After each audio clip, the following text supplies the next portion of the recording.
volume up, yeah.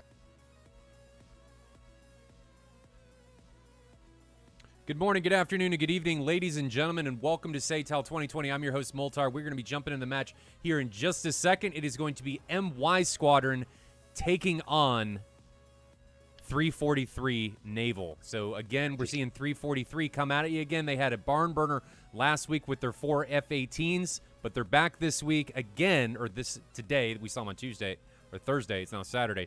We're back again with them taking on MY Squadron. So we're going to jump to a fan video, and when you come back, we're going to be in the sim. 343 taking on MY Squadron in DCS. See you guys back here in just a minute.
I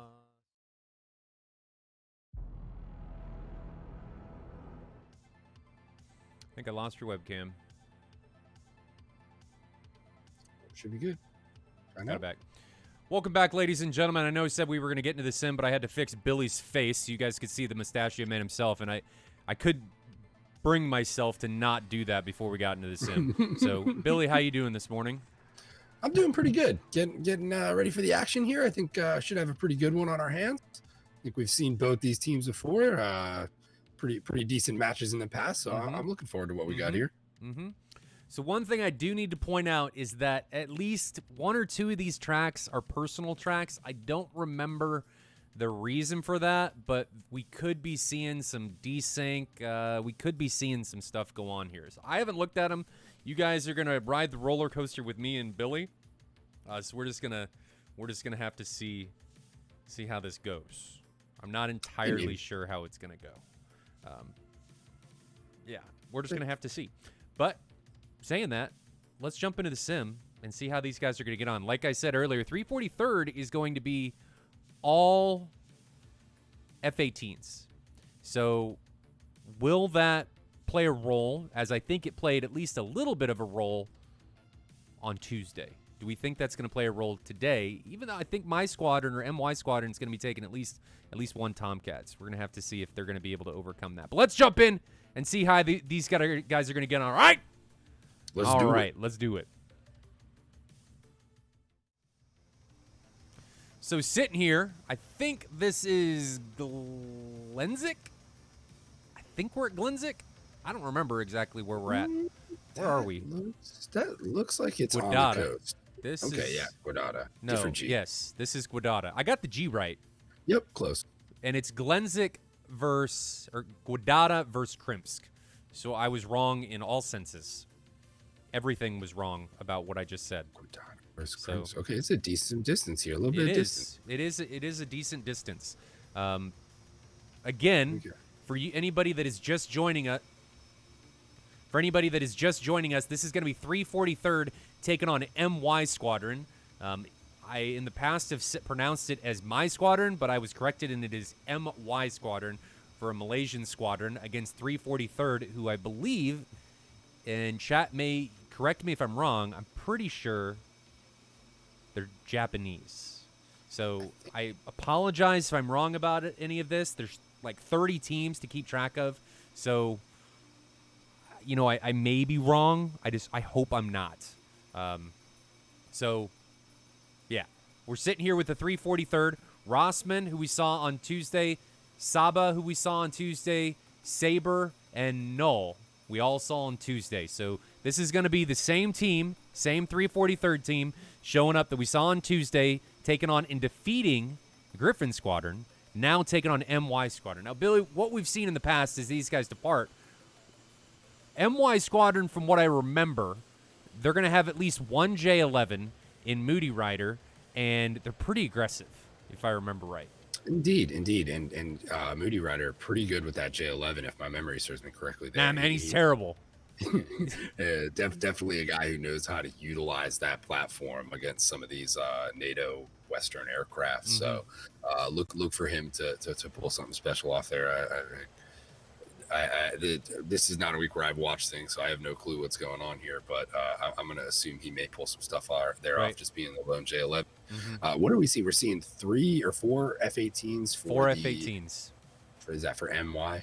Nah, 343rd. MY, 343rd. I don't know what we're going to check as soon as the rest is 343rd departs.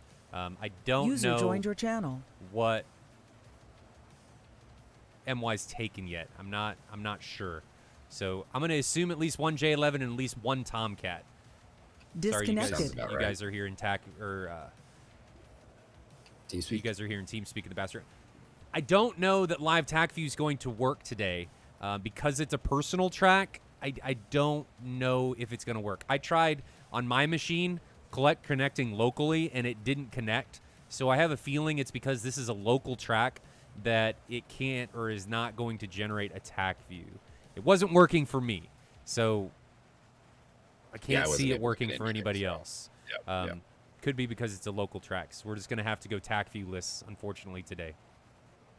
Watching Rossman as he climbs. Still 2 guys sitting on the runway here for 343rd. They're building a substantial amount of distance between their lead element of Rossman and Saba and their trail element of Saber and Null. So I guess it's a fuel-saving measure, which I do like, Billy. We talked about this briefly last week. I like that they're just sitting on the runway instead of taking off and then flying backwards and increasing the distance and increasing the amount of fuel that they're putting out, because we've seen time and time again over the past several matches, fuel is a commodity that needs to be sanctified and taken care of. Absolutely, yes. Fuel has become much more of an issue the past few weeks, and I think we've seen it in quite a while. Which, like you're saying here, certain little things that you can remember to do as a team can really help pay off in the latter stages of some of these matches when it comes to the fuel. Yeah, not wasting more time than you need to be up in the air is definitely one of those things. Um, they got the 3 bags on, so probably the smart maneuver here. I'm curious how I think we saw them doing pretty good as far as how they were cycling or they're staging those bags to come off in the right order and all that type of stuff. Um, yeah, I mean, I think the 343 guys definitely showed that they know how to operate as a 4 Hornet squadron in that last match we watched. So I think this could be a really good match here, especially with what we assume to be the selection airframe. Well, you mentioned the bags earlier from Thursday, excuse me. We saw that, but they did really good about jettisoning the center bag, but the wing tanks we saw them carry throughout the fight. So they were almost there, but maybe they got worried about doming some farmers in their fields and dropping those fuel tanks and hitting somebody. They did really good about jettisoning their center line, but the wing tanks, a lot of them carried throughout the fight. And I think that's a big part of nerves, what have you. Absolutely. People just get nervous and they forget. Let's see what my squadron, I'm going to keep calling him my squadron accidentally. Let's see what MY squadron is taking. And Moody Rider is actually in a 16. So I wholly expected him to be in a J11. But he's in a 16 along with, who is that? Oku. So Moody Rider and Oku are in 16s. Plural Boink is in an 18. And then Dynasty is in a 14. And we've seen Dynasty and whoever his Rio is, if he doesn't have Jester, be very, very effective in past matches. So he's a guy to watch. He is definitely a guy to watch in these rounds as they unfold. So I'm going to try and keep tabs on that 14. And Billy, we had talked about before, and this isn't related to the match per se, but you and I had been just talking about something for the chat to do, and I'm going to try and employ this on Tuesday, but Streamlabs has the ability, it doesn't cost anybody money, it's just something fun for people to do, to bet. And I kind of wonder if that would be something that chat may enjoy, being able to bet on matches to see who is the virtual high roller, if you will, with SATAL coins or whatever we're going to end up calling them. And I believe you accumulate that through time in stream, right? Through viewing time, you begin to accumulate that currency, and then you'd be allowed to bet on the matches. And maybe we can include some teaser bets. First, how many missiles fired at a certain point. Random stuff like that. I'm going to try to sit down and come up with a list of different things based upon the matches. And for those of you guys out there that are the gambleholics like me, the degenerates, right? If you know like a teaser bet or have an idea for something like that, shoot me a message on Twitch or on Discord. Absolutely, we'll add it to the list, and we can figure out what we think are the best different kind of metrics or different cool things for you guys to have to gamble on. You're not only just who's going to win the match, but the different things that happen throughout it, right? Yeah. I think it's a solid idea. I wonder how that's gonna play out, but I think it gives chat something else to do that actually coincides with the stream. So I see a lot of streams that do that, but it's just they just kind of bet on whether they're going to win the bet. It's not actually something that actually coincides with what they're watching. So I think it's a good idea. Moody Rider and Oku are now separating and looks to be into a 2-ship spread. We were riding along earlier with Dynasty and his F-14, who was trailing Moody Rider, not Moody Rider, plural Boink in his 18. But Moody Rider and Oku are leading the way for MY Squadron. So something we talked about on Thursday again. I say something a lot, but another thing that we talked about on Thursday with the 18s is the 18s against 16s have a numerical weapon advantage. They have more weapons that they can carry into the fight. So they've got 2 AIM-9s in this case over what the 16s are able to carry for Oku and Moody Rider. Billy, do you think that's going to do anything? Dart TAC View I don't think is working. There shouldn't be a password if it ever works. It did work last on Thursday, but because these are private tracks, they're not server tracks, I don't think they're working right now. So, but Billy, what we were talking about earlier with weapons management, do you think the 16s having 2 less missiles than all of 343, do you think that's going to play a role here?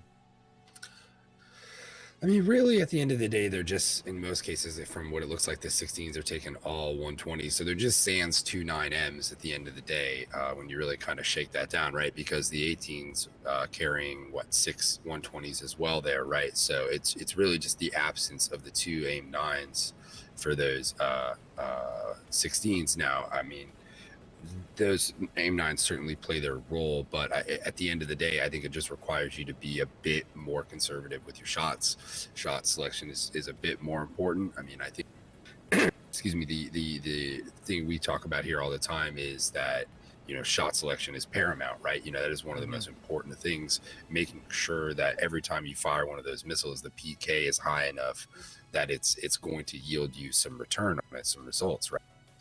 I think we've seen teams not really, throw caution to something like that, and it just doesn't work out. You're in the end of it, and you're trying to make chicken salad out of chicken salad out of chicken shit, and it's not easy to do. And I think I may have dropped. You lost your webcam. Yep. Your camera's having problems today. Got to get a Fuji. Someone keeps popping up saying switch device. I don't know if it's like a USB might be loose or something. I moved a cord a little bit ago. It's possible. Stand up. It's definitely possible. You never know. Go between here. Yeah, it's a bird's nest down here. I'm kind of just sitting. Well, you could be overloading your USB controller. You never know. So 120 was launched. I think honestly, I just tugged the cord. You tugged on something. Wanted to be tugged a little bit more, and you just didn't give it and got mad at you. So started out, Saba launched a 120. So that's the first missile coming off the rails. I'm going to ditch the webcam so you guys don't have to worry about looking at Billy and I's faces anymore. But first 120 came off the rail from Saba onto Oku. Again, this is 343 taking on my squadron. If you guys are just joining us, this is round 1, so you have not missed anything. You are just in time for the action to start unfolding. Both these teams are in a pretty defensive posture. I'm going to surmise that MY Squadron is waiting on the 14 to release those telephone pole-sized munitions and see if they can get an early kill.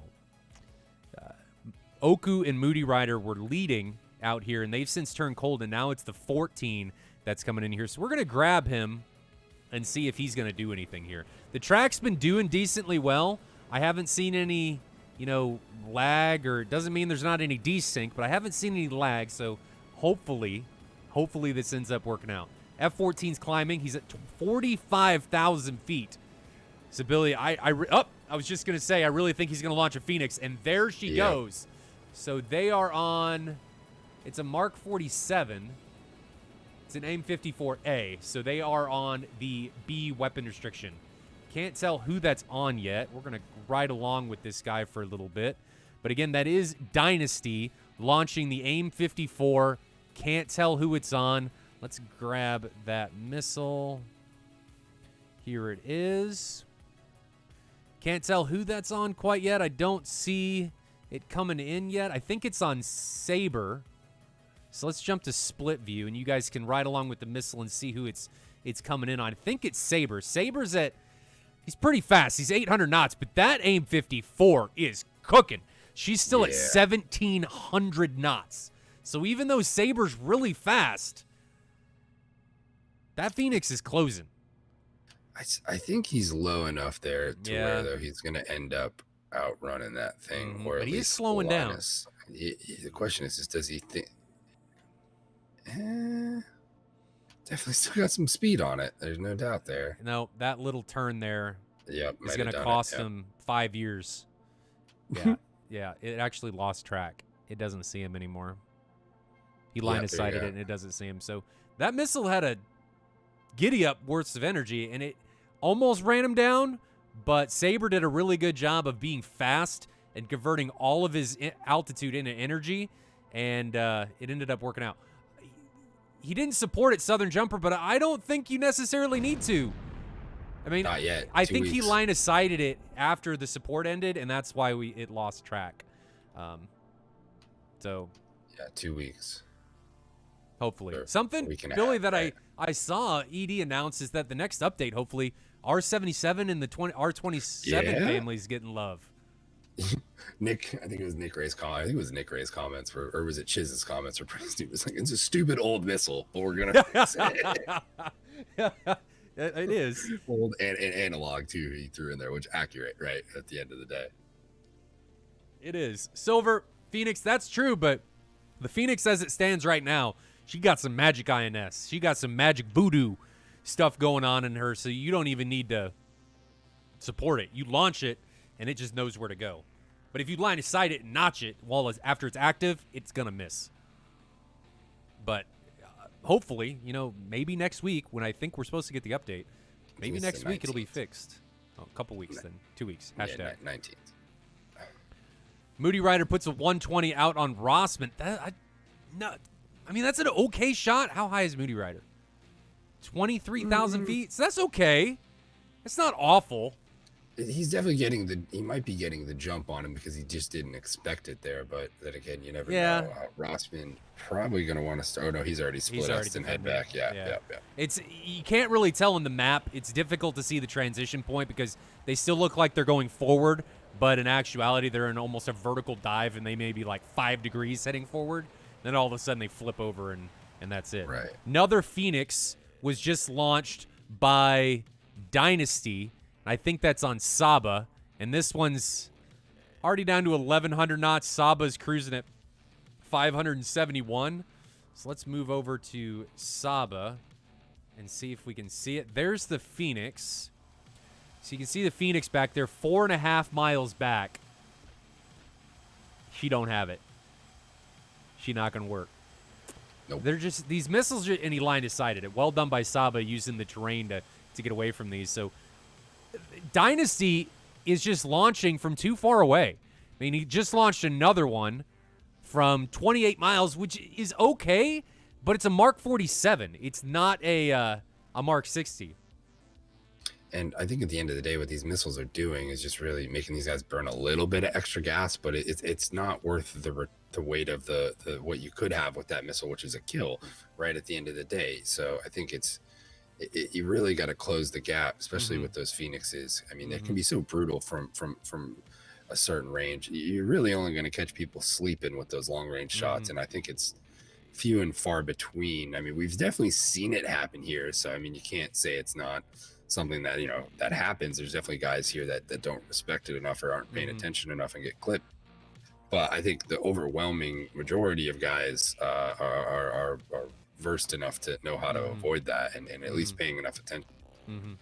Quick shout outs to Xander Draft 117 subscribing for the last 3 months. Says, today's the day I buy the Viper, flying backseat in the 14 and doing the 15 long enough. Time to see how the F-16 feels. Man, it's awesome for air-to-air. I like it. Yep. It's all I fly. And then Chabby earlier gifted 5 Tier 2 subs. Oh, he just gifted a whole lot more than that. And then he gifted a whole bunch more of Tier 1 subs. So Chabby, 5 Tier 2s while the stream was offline. So shout-outs for those. I don't know who those went to. And then he just gifted 20 Tier 1 subs to a bunch of people. We'll catch those. I'll try and roll back to those. I'll try and roll back to them if I remember. After the action stops. So we'll try and roll back after we're doing the RTB, or if everybody's dead.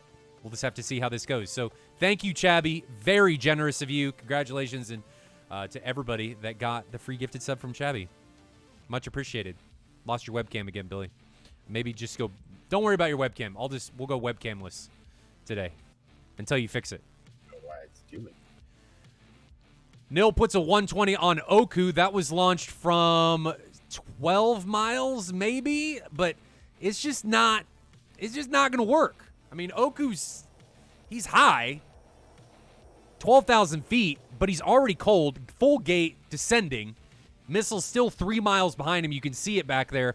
It's not going to reach out and touch him. Maybe if that was a C, it'd have better energy retention, and now that he's going up, that missile is totally done. So Oku is doing it right in defeating these missiles. Once they get into terminal, it's really important to force the missile to maneuver, because forcing it to maneuver, instead of it just fighting friction, you're forcing it to bleed energy by trying to turn, by pulling G. So it's really important to not just allow those missiles to fly straight. So good job by Oku doing that in that scenario. Remember, Dynasty only has one AIM-54 left. He's only got one. It's rough. I mean, imagine if he had 3 or 4 still. And there goes the last one. There goes the last one. I really don't like that. And Saba, if we look over at Saba, he's already defending. So he recognized that is a missile contrail. It is flying straight towards me. I need to defend. He sees it. Split S's. He's up to 650 knots. And he's already, that missile's, I don't think that's going to catch him. He's over Mach 1. Unless he forces him to fly into the ground, which I don't think it's going to do. So, well done. Early defensive maneuvering coming from him. I'm going to see if I can get that Phoenix. Nope. He line-of-sighted it, so that Phoenix is trashed. So, all 4 Phoenixes are done. Dunzo. AIM 54's over for this particular round. So, it's all going to be 120s and AIM 7s from here on out because there are no Su-27s or J-11s or Mirages or any of that stuff. It's all 120s. Oku puts a 120 out. Center of the field from 12 miles. That's not a bad shot. Saber's at... How high is Saber? Can't really tell. That's Rossman. I don't want Rossman. I want Saber. There we go. Saber's at 9,000 feet. And guys, the reason you saw the cockpit view there was because this is a personal track. So don't get your hopes up and think I'm shorting you from not being able to see cockpit views. It's just because this is Rossman's track, so we're able to see his cockpit view, but you can't, if we jump in there, you can't really see anything because of the camera angle. So, it is what it is. But decent 120 shots coming from Plural Boink. 120s from 7 miles onto Rossman, and Rossman is defending really well. So 343rd, they're not waiting around. They're doing really well about defending these. I really like what I'm seeing, Billy. They're not trying to wait to get a missile in there, thinking they're going to get that kill, that sneaky kill, and be like, I'm going to outweight you. They're defending early and making sure they're alive to fight another day. I really like that. Absolutely. Now, we've seen some solid defending out of 343. I think so far in this round, they've made the better decision-making we're seeing out of 343 at the moment. Well, and we've also seen some good defensive maneuvers from MY Squadron, but 343 has had some decent shots put on them, especially defending the Phoenix, and they've done a really good job about mitigating those incoming threats. 120 now coming in from Moody Rider from 10 miles onto Saba. Saba's at 10,000 feet, and he's already defending. These guys are doing really good.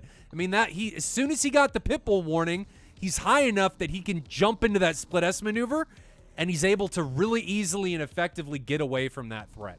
Really like it. And I on top of that, I really like that Saber's extending with him. So the wingmen are staying together instead of Saber pushing and allowing himself to commit into a bag and drag scenario where maybe Moody Rider turns cold and Saber tunnel visions on him, and then Plural Boink comes in from Saber's left. So good job. And I think we're seeing really good formation flying out of both teams. The grinder seems to be in full effect on either side. One side seems to be pushing 3 at a time, although it looks like they might be doing a little shifting on the MY Squadron side. I'm not sure. Looked like it was breaking up, as I was saying. MY Squadrons, I think they're more in an element of 4 singletons, where 343 is doing a much better job of staying with their prospective wingmen. I'm a little worried about Plural Boink's position here because he's really, really slow, and that 120 is catching him. Slowly, but catching him. Slowly, but catching him. Oh, man. Slowly,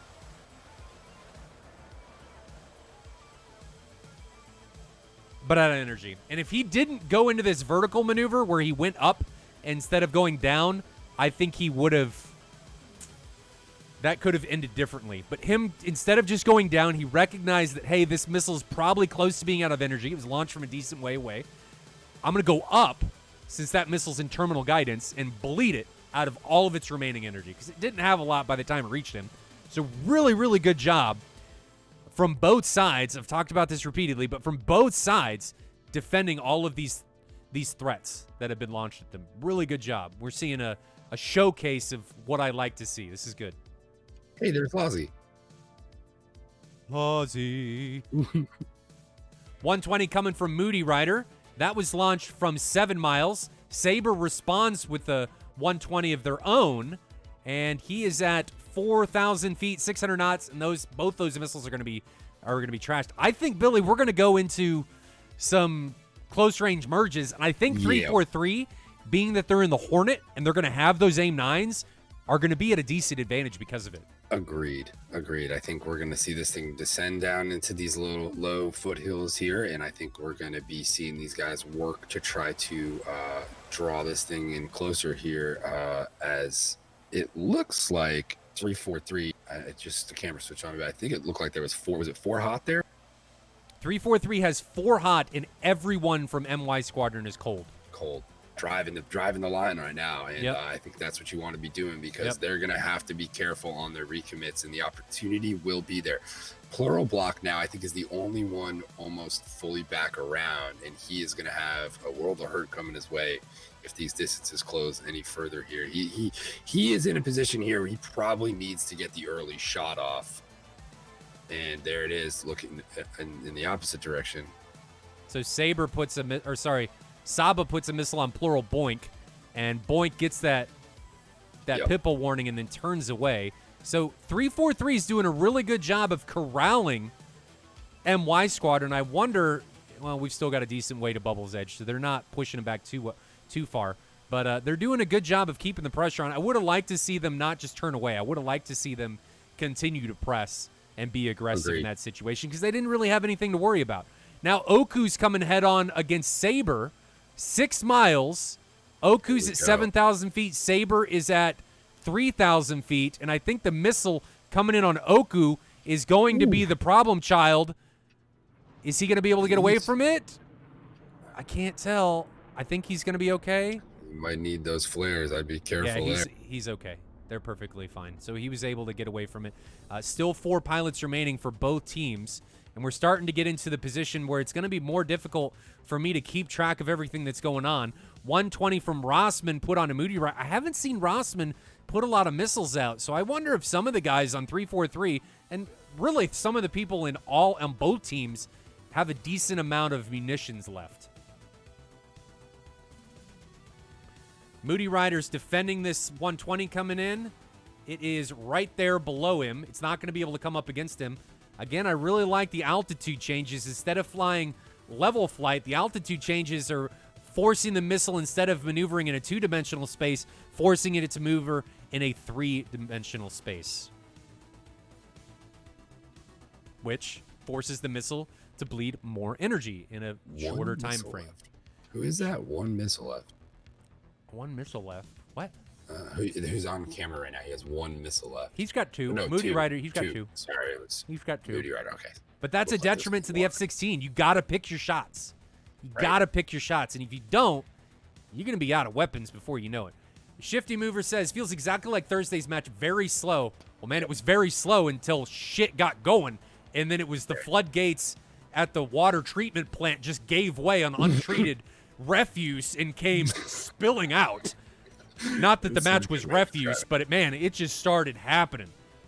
Yeah, I think it was a much more defensive battle. I think much more standoffish than we're used to seeing in gold. Teams definitely kind of sizing each other up more, a bit like we're seeing here.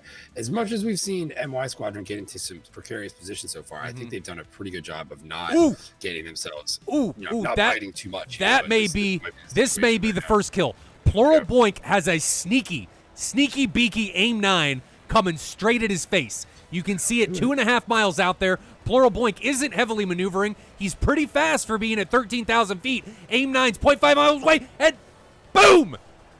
First casualty. Plural Boink gets boinked in the face, takes the unwanted, unknown facial, and just is the first casualty. Because those unknown and unseen facials, man, they hit you, and they hit you hard. Indeed, those aim. I remember when I first got into DCS, the amount of times I would get hit from the flankers with those head-on IR shots, And I remember when we got TWS in the Hornet and having the ability to kind of to shoot off those AIM-9s without someone realizing the fact that there may be a missile in their face is a very satisfying kill in DCS. There is no doubt about it. And you got to understand that there's a chance that's happening. 120 now coming, launched from Saber in on Dynasty. Dynasty's defending 0.1 miles, and he gets hit, loses his right wing. So 343, man, once they got started, I think they recognized that MY Squadron was running out of weapons, and they've just started unloading, getting in a bit closer. And unfortunately with the Tomcat, when you don't have any Phoenixes left, is that a pretty significant disadvantage. Now Moody Rider has a 120 coming on him. Oku launches a 120 out on Rossman, but Rossman's so far away, that's not going to be effective. Moody Rider, he's got this 120. He's not defending. There it is. Is it going to be able to pull with him? No. Timed that one about as best as you could there. I don't think he could have waited any longer. So Moody Rider has one missile remaining on his right wingtip. I don't know what Oku has left. Moody Rider's got a 120 coming in on him from 4.5 miles. We've got a 120 coming in on Oku. We're going to split screen this so we can see both of these guys. They're defending weapons on both fronts. Moody Rider, there it is, and it hits him. So Moody Rider gets taken down. I don't know what's going to happen to Oku. Oku gets taken down. So 343 just opens the floodgates. And I don't think they took a casualty. They didn't. Nope. Is that it? That's all? That's it. All four, huh? That was all of them. Man, handily dealt with that one. Okay, But guys, I think you're right, though. There was a moment there where they realized they had their backs against the wall. That the MY Squadron was disorganized and pushed back, and they really jumped on that opportunity there. And credit to the 343 guys for kind of sensing the blood in the water there and diving in at it. That paid off. They got a little bit longer flight back. I don't think fuel is going to be an issue. I don't know where you're at on that. But that round wasn't all that long. You know, it seemed like it started slow, but in comparison to other rounds that we've seen or other matches that we've seen, that didn't take very long. So I don't think fuel is going to be a problem. However, I say that, and looking at Rossman, he's at 85% engine RPM. He needs to jettison his pylons. Yep. Those need to go. He's in a slow climb. I think he's rough on fuel because he's slowing down, 85% RPM, going through 10,000 feet. He's low. He was the first one to ditch, and I noticed his bags were off early. So I'm going to assume he jettisoned the bags well before they were run through, right? So he may have started pulling off internals long before everyone else. Because quite possible. As you flip through, I noticed, I don't know who has what right now, but as the earlier on in the match, I noticed he had none, and they all had theirs. So you might be right where he probably pushed through fuel a little bit sooner than everybody else. Silver Phoenix, I can, because this is a private track. Yes, we can do that. Oh, interesting. Let's take advantage of the opportunity when it exists, right? He's got plenty of fuel. He's got 5,000 pounds. I don't know why he's going so slow.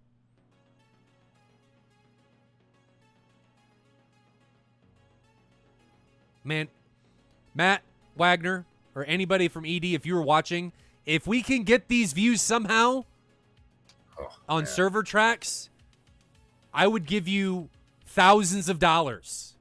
Just maybe even the ability to take a display export would be even nice. That. Display exports would be cool. That would be fine. I'd be happy with that. I don't even need their views. Just be able to pull out people's gauges and stuff. That'd be awesome. Or just see their information on the F10 map or something. That'd be dope. I don't know how hard cool that would with be. anything as long as it doesn't slow down the development of that beautiful dynamic campaign that I listened to them describe yesterday. That looks pretty cool. That is the top priority for me, man. I don't know what magic they have to pull off to actually make what he described. No, why did you still have your tanks on? Or were those pylons? Did anybody see pylons. that? Those pylons? Okay. Yeah. Okay. All is forgiven. All is forgiven. Silver, maybe. Yeah, you're probably right. You're probably right. Yeah, no, he's yeah, that's But accurate. so we get all of that information already. All of that information is here already. My question is like, can I get some type of streamer view that I could pull, like the track that I could pull it out?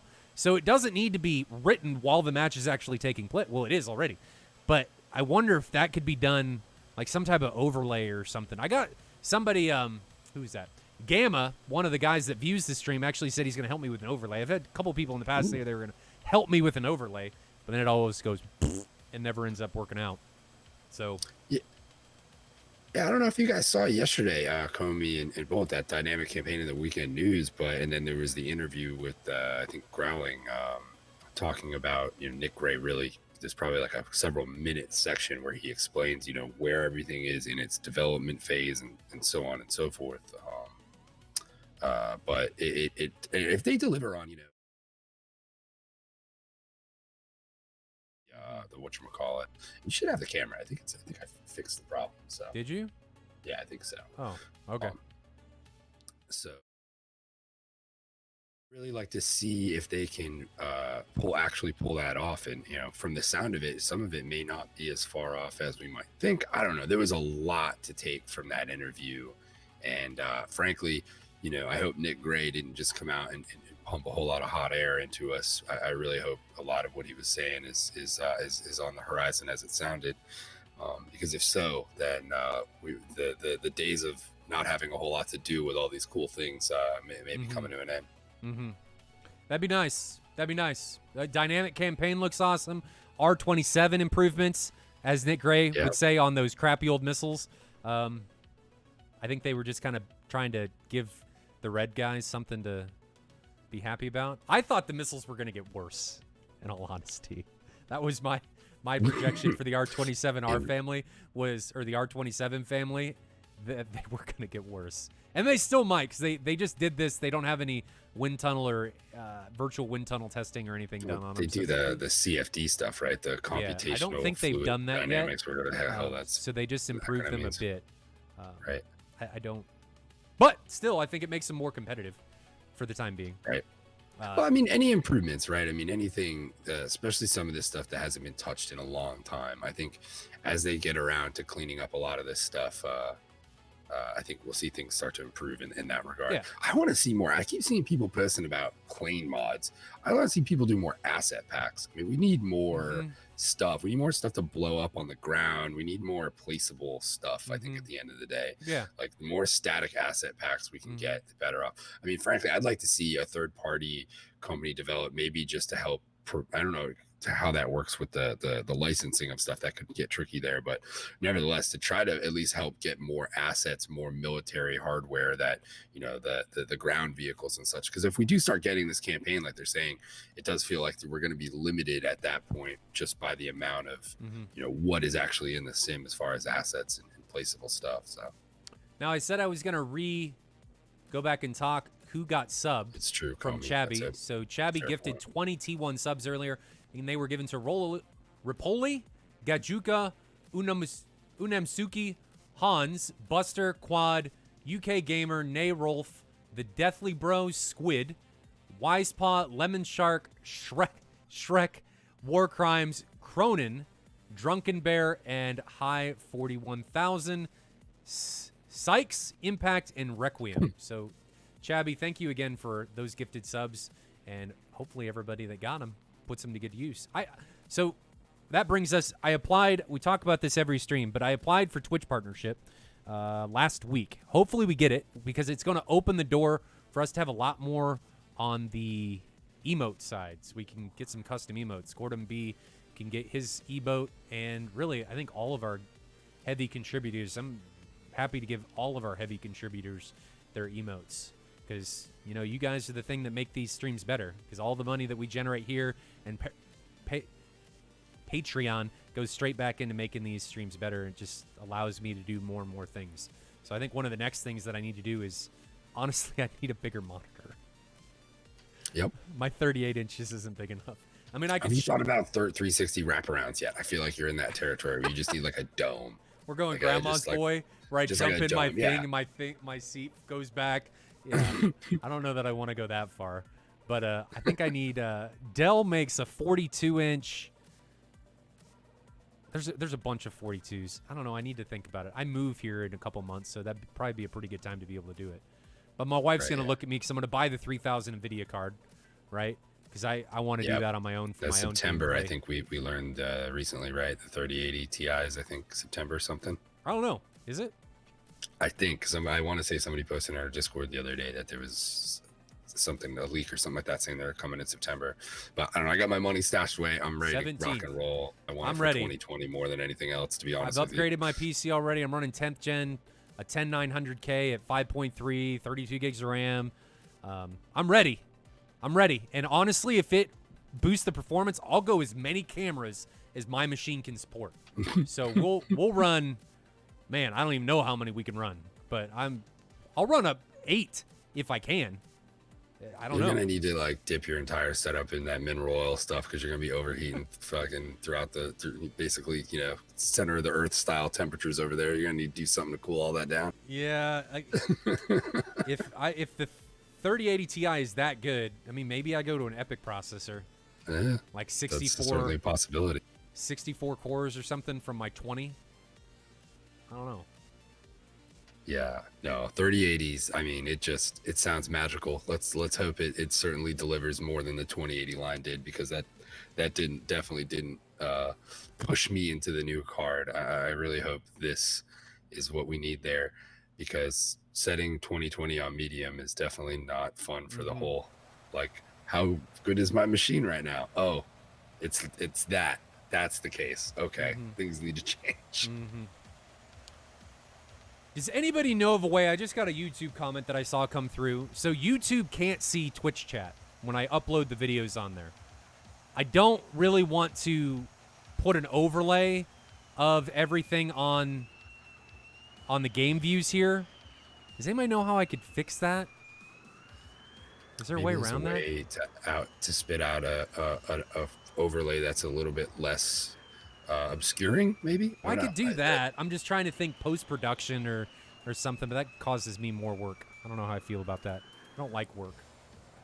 Yeah, I don't know. Other than finding an out-of-the-way spot and maybe making it so it's only a few lines at a time, that might be your best bet. I don't know. I think that's a tough problem to solve there.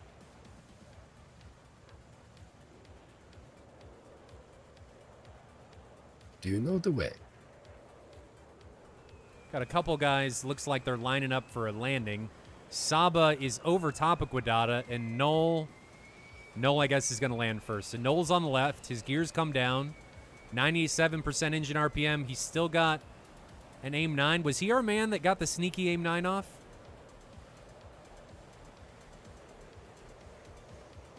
I think so. I'm not positive on that. I think so, though. Silver Phoenix, that's good to know.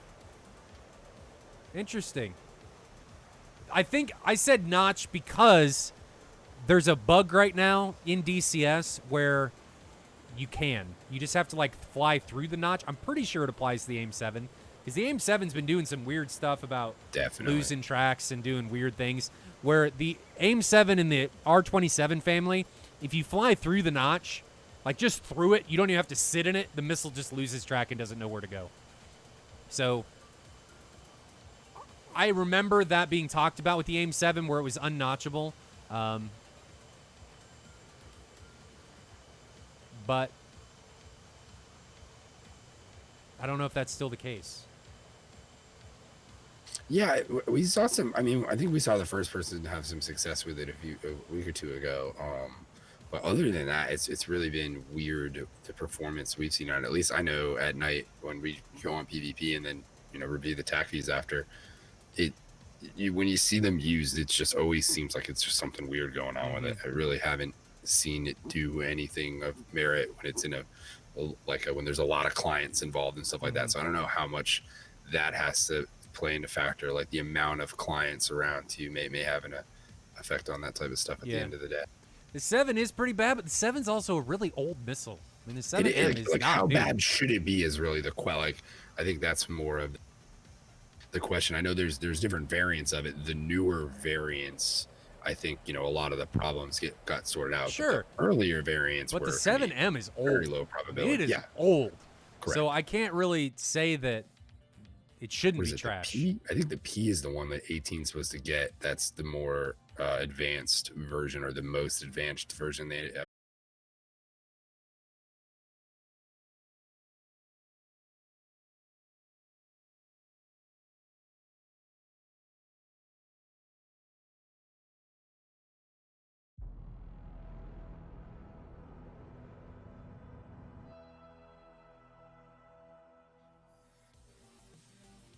All right, guys, we're back. So I tried going back to OBS Studio, and it just it doesn't like it. So we're gonna go back to Streamlabs OBS starting next stream. I don't know what happened there, but I know I can see when it does it. So we're just gonna have to go back. But I'm gonna send you guys back to the fan video we saw earlier. I love that fan video. We're gonna send you back there. I'm gonna get the next round set up. Then we're gonna jump into TAC view. And we're going to look a little bit at where things started to go downhill for MY Squadron. So, guys, enjoy the fan video. We'll be back in just a few minutes with more. I need to update this. With more SATAL 2020 action between 343 and MY Squadron. 343 is up 1-0.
Welcome back, ladies and gentlemen. We are again here in the sim, now watching MY Squadron Taxi.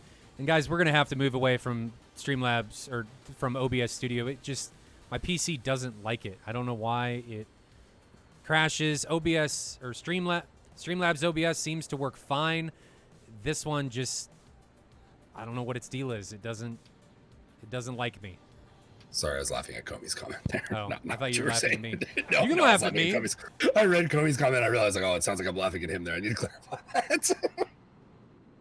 You can laugh at me. Oh, My wife was laughing at me. My wife was laughing at me not too long ago because she watched part of the stream. And if you guys look at me, I'm going to point this out right now. I'm sure a lot of you guys have noticed. So I was a goalkeeper.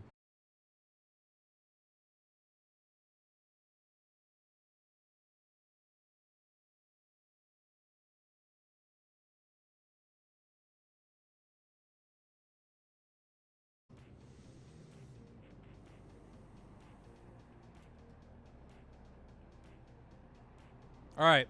I hope we're back, and I hope this is it. Please, Seems like it.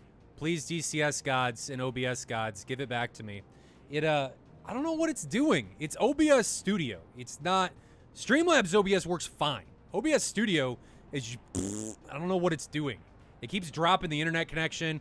It should be working great. But anyway, we were talking about my face, and I know it's funny looking, but I was pointing out, since I've got this DSLR, it's made it really easy to see. My nose, I didn't realize how bad it is, but it's like way off. If you look at me, it's like over here.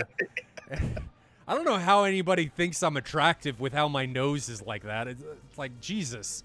You think I'm some type... They must be like, that guy looks like a barbarian. Oh, this is hot. God, it looks like I got in a fight and got my ass kicked.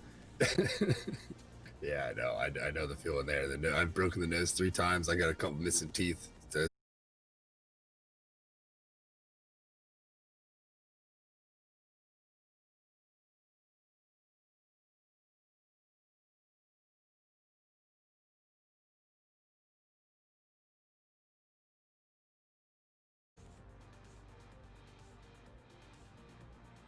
Oh, looks like we're back. Yeah, I brought it back up. Okay. I lowered the bit rate. Maybe that's it. You guys haven't missed anything. We're just taxiing, so nothing's really going on. But what happens is OBS is still up, but my bit rate just goes and dies. So I don't know what the deal is. I'm blaming Twitch because it's a lot easier, like when you're in the cockpit, to blame other things than yourself. Okay, so I'm not blaming myself. I'm blaming Twitch. I don't know if Silver has inside information, but I feel like his comment there may lead us in the right direction. I feel like someone may have actually forgotten to feed the hamster at Twitch, and hence why we're in this situation right now. Maybe. So I think that might be where we want to look at as maybe. a problem. Maybe. And actually, Billy, I don't think enough happened during that last round to warrant going through the TAC view. It was kind of one-sided. It did kind of gravitate towards that towards the end there. It was wham bam, thank you, ma'am, and four jets returning, and I think we all know how that generally plays out. Lots of new follows. Welcome to the stream. Hopefully you guys return for a round when we come back. We stream every Tuesday, Thursday, and Saturday at 1500 Zulu. So make sure you tune in every time we're live. So follow allows you to do that. So be sure, if you guys haven't followed the stream, subscribe to us on Twitch and follow us on Twitter. Make sure you do that because that's the easiest way to get competitive DCS and SATAL content. Billy, what does MY Squadron need to do here to rectify their last round? I'd like to see them come out and be a bit more aggressive. I think with the way that match was, how both teams were a little standoffish early on, I feel like when that's the situation in the next round, the first team that really comes out and presses the fact and kind of is a bit more aggressive in that, I think there can be opportunities birthed from that, getting in there early and trying to mix it up and forcing that group to maybe make some decisions sooner than they want to.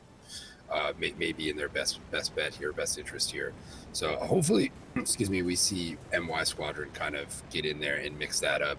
Maybe press that 14 in a little closer than you may normally want to on that first pass, and see if you can't launch a Phoenix and get one of those high probability kill shots, right? But I think disrupting 343 and what they're doing is in the best interest of MY here.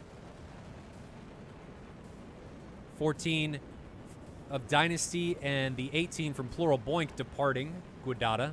Again, this is Guadada taking on Krimsk. Comey's coming on to you. It's I don't know what to tell you, man. I can't. It's the power of the mustache. It tends to do that. F-14 needs to do some work, I think, if MY Squadron has any hopes or desires or ambitions of taking this round. The 14, Dynasty needs to wait. And again, I don't know who his Rio is, but Dynasty needs to wait and take some better, higher PK shots, in my opinion.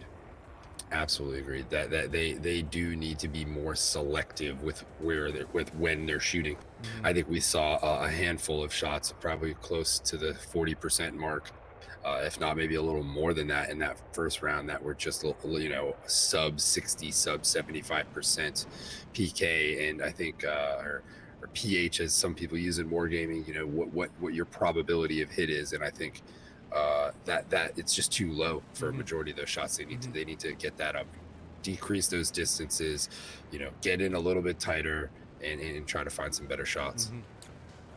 I've just noticed this is a server track for whatever reason. The first round was not a server track, but this one is, and TAC-View is working. So I don't know if it'll work, continue to work, but it is working right now. So if you guys want to jump into a TAC-View Advanced, jump into the real-time telemetry, it is up.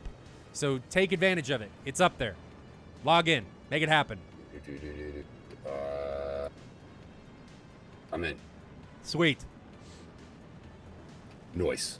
I really enjoy being able to view these matches from this perspective. I mean, man, what a blessing TAC-View is. It is some piece of software I found myself in more than I ever would have imagined when I got into DCS, but truly the place where the learning exists and takes place, I think, at the end of the day. Place of learning. It really that is the man. place.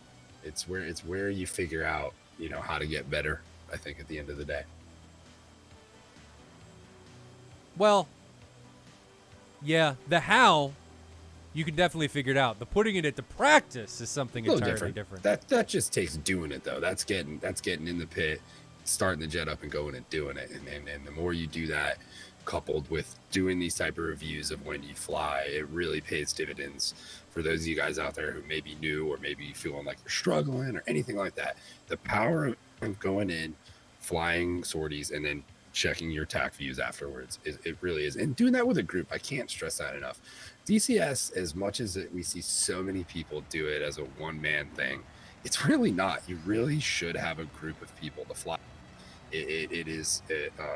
There are no one-man air forces out there, one-man, aviation assets, the way that normally goes. And I'm sure we can all point to stories and instances in time where that's been the case. But I think when you look at it from a learning and look at it from a being successful perspective, flying with a group and having people to cover you and watch you is definitely a valuable, important thing. It helps accelerate the learning process, I think, in a lot of ways. Exactly, Comey. Fly, and fly some more. It's really about getting the reps in at the end of the day, regardless of anything else, Separation between these two teams is now down to under 100 miles. We're down to actually under 80. Well, 85. Can't say under 80. I'm lying. I'm a liar! F-14 needs to make an appearance. Dynasty needs to make his presence felt. I think if MY Squadron has any hopes of winning this round. My bet is that F-14 sends a boomstick up one of the 343 pilots' ass for the first kill of this round. That's my prediction. I mean, the high probability of it. I think you might be onto something there.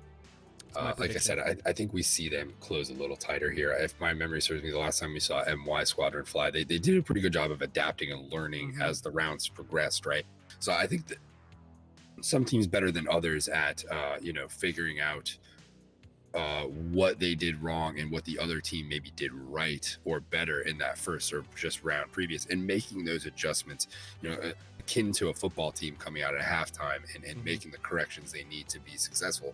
That's an important factor of SATAL, and the teams that can figure out ways to kind of adjust or adapt their gameplay in the middle of a match are going to be more successful than the teams that just stick to what they're doing, regardless of whether it's if they know that there's things that may need to change there. And I think that's really important. Sometimes you want to stick to what you're doing because it's working, but I think there's other times where we've seen teams do that even though it really wasn't working as well as maybe they thought it was, and making an adjustment may have yielded some better results. Yeah, but making the adjustments a lot of time can end up in being more of a detriment, because you end up flying in a way that you're not used to flying, and you can put yourself in situations that are negative on your side of the scenario. So at least flying with my squadron and 51st in the past, we always found that when we changed things to combat certain teams, it never worked out very well. It always worked better if we just flew how we normally did, stuck to our game plan, The hard part is sticking to it even when you think it's not going to work, and then you end up breaking off and doing things that you don't follow your game plan. And in my opinion, that's when everything starts to take a dive, is when you go in with a game plan, you're not patient enough or rigid enough with the things that you've outlined, and you start branching away, isolating yourself, and that's when things go in the toilet. Well, I think that's where doing your research, doing your homework, and briefing and all that type of stuff can kind of come into the fray there, right? You know, that stuff is definitely a big factor in SATAL, right? The teams that do that type of stuff well and do that type of stuff, you know, brief those type of things are going to have success. I think at the end of the day, those are truly some of the more important parts. Making sure everybody knows where to go and what to do in certain situations, right? As you probably can point to, having practiced and prepared for SATAL before. You know, that is definitely something that you don't want to overlook in the whole process of things. Okay, so we are with Dynasty. I'm projecting that he's going to be the first to launch. He's at 41,000 feet, 330 knots indicated. He's actually not the first. Unam is the first to launch for 343. It's a 120 onto the 2 ship of Moody Rider and Macon from 25 miles. 25 miles. At this level, that is probably not going to work. I mean, maybe he's trying to get him down in altitude, but most of the time, they're just going to descend anyway. This is a much better shot. 2 good shots coming from MY's Dynasty inside 20 miles. These are better. I like these. So we're going to grab one of each. I'm going to try and get one of each of these. Where is it? So here's one. It's hard to tell which Phoenix is which, but I'm going to do my best to get each of these Phoenix as they ingress towards their target. Is this it? I can't tell. Nope. This is it. Okay, so we got them both. Far left Phoenix is on the left. Far right Phoenix is on the right. I can't tell who they're tracking yet, but both of them are over 1,000 knots. Right Phoenix is down to 1,200 knots. It is 4 miles from its intended target. Left Phoenix is trashed. That is sad. Sad panda noises. Uh-oh. So those are done. And that missile on the right is completely out of energy. So we're going to flip over to the one on the right. And dunzo! 2 wasted Phoenixes. 343 doing a phenomenal job of not overextending, knowing when to defend. I gotta continually give them kudos. Continually give them kudos. But look at that! Look at that! 2 more Phoenixes being launched by Dynasty. But Dynasty's got 2 120s coming in on him. Is he going to be able to get away from those? I think so. I think he's fine. Those Phoenix look like, who are they on? One's on Saba. And the other is on, this one's dangerous. This is a dangerous missile. Who's that on? That's on Starry Fox 9. Don't recommit! Don't do it! Oh, no! It flew by him. Well, yeah, did he? Yeah, that worked out. What was the altitude separation there? Was it maybe too great for things? Oh, it's not on him. It's on Null. That's why it flew by him. That's why it's on Null. And Dynasty now is in trouble. Where's the 120? Boom! Goes the 120. Can't tell if he's dead. Zombie cat? No, he's still alive. Well, is he still alive? He is. So he shrugged off that missile like it was nothing. I just hear the Chad F-14 right there. Right now. Chad F-14 all the way. Don't give 2 shits, but he is out of AIM 54s. And I'm curious how much systems he's got after that head-on collision there he just had with that 120. That's a good question. I don't know. I'm going to try and slow one of these down. There we go. Dude, I think there's an AIM 9. He's got something. There's 2 AIM 9s. 120, though, on Dynasty. I don't think he gets away from this one. Boom! Another zombie cat? He's still up.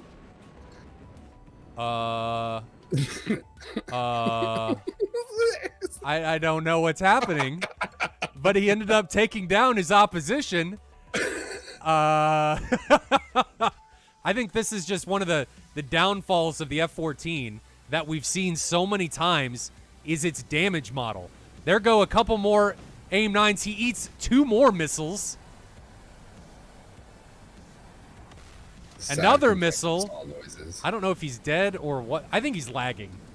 Is what is actually going on. I mean, there's definitely some desync issues with that airframe right there. There's some stuff. He's been hit like 6 times,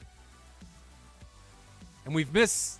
Nothing else has really happened. The F-14's just gotten into the middle of this. That kill is not even worth looking at.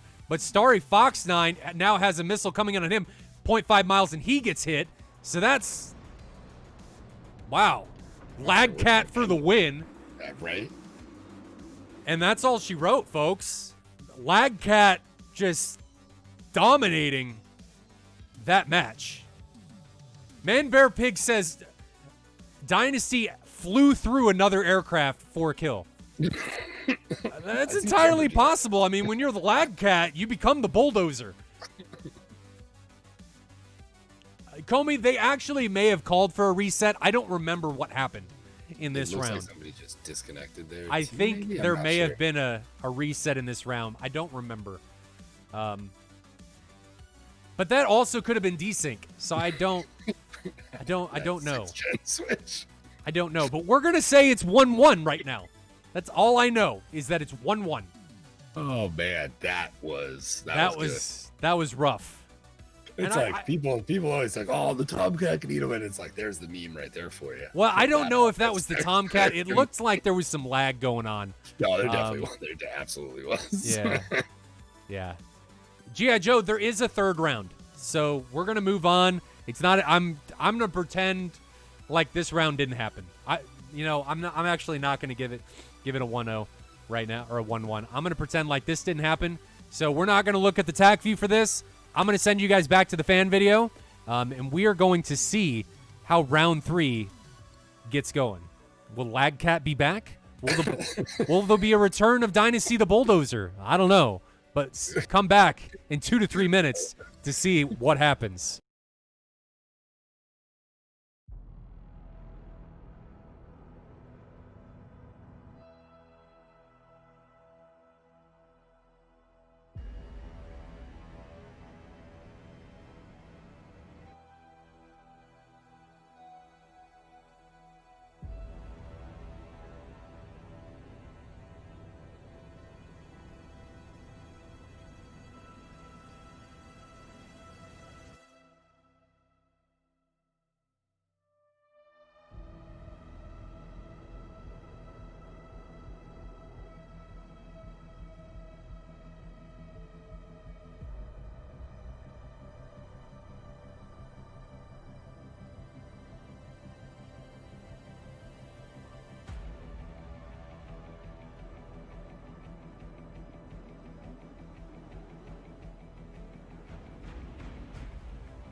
Welcome back, ladies and gentlemen. Will we see the reincarnation of the lag cat, the bulldozer through the air, piloted by the man Dynasty? Will we see the return? I don't know. that was entertaining at the very least. That was. But we're gonna pretend like that didn't happen. 343rd is up still 1-0. And guys, I don't know how the real round went, but that was pretty bad. So we're gonna pretend like it didn't happen, and we're gonna move on. I've got everything ready to go. This tack view is probably not gonna work in this one because it is a personal track. So be aware that it's probably not gonna work. But I don't know what happened in that last round. I'm gonna call it lag. So hopefully we don't see that again. Hopefully not. But let's jump into the sim, see how these guys are going to get on for round 3. All right? All right. Do it.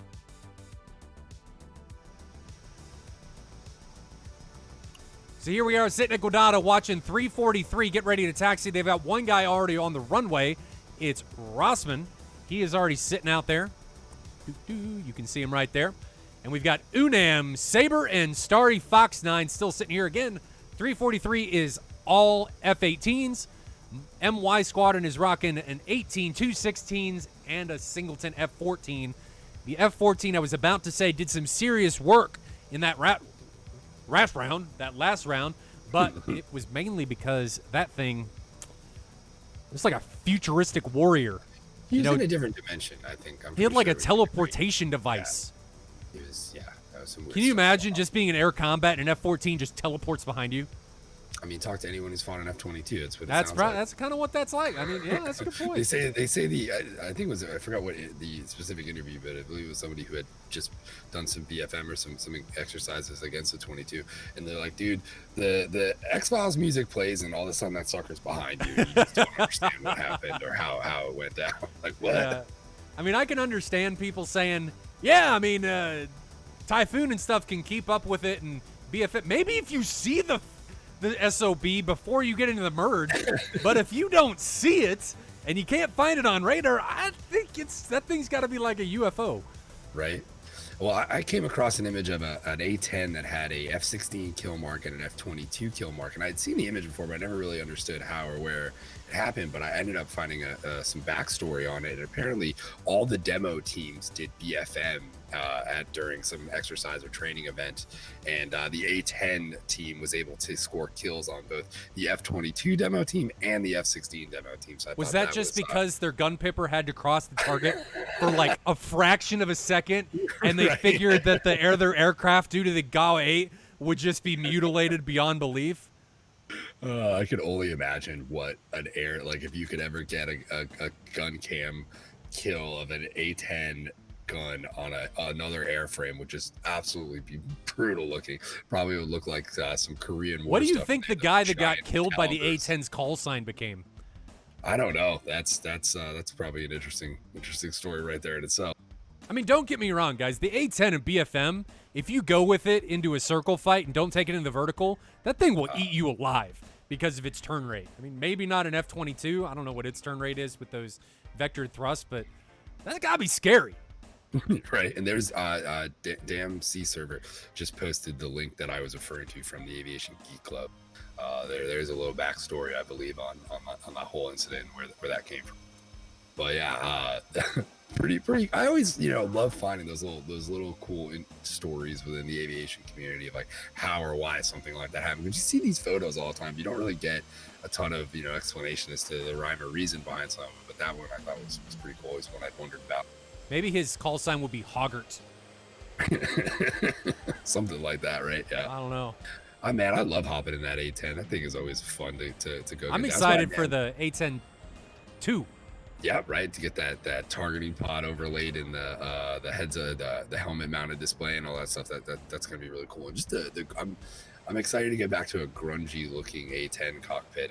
I enjoyed the factory fresh for about the first week I was back in it flying, and now I'm kind of at the point where I really want that thing to be all dinged up again. That's gonna be nice.